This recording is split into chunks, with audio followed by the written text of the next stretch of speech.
নমস্কার বন্ধুরা, আমাদের চ্যানেলে আপনাদেরকে স্বাগত জানাই।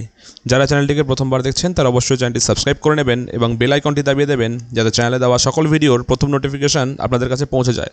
তো একটা ছোট্ট ইনফরমেশান দেওয়ার জন্য আজকে এই ভিডিওটা করছি। যে আমরা জানি গতকাল কিন্তু সুপ্রিম কোর্টে একটা অ্যাপ্লিকেশান করা হয়েছিল, ঠিক আছে, যাতে আজকে যে ডি মামলাটি আছে সেটি যেন পোস্টপন করা হয় 3 সপ্তাহের জন্য। তারপর যেন ডি মামলাটি ওঠে, এই মুহূর্তে যেন ডি মামলা কোর্টে না ওঠে। এই নিয়ে আমাদের যারা অনারেবল জাস্টিস আছেন সঞ্জয় কারোল স্যার এবং প্রশান্ত কুমার স্যার, তাদের কাছে কিন্তু একটা অ্যাপ্লিকেশন করা হয়।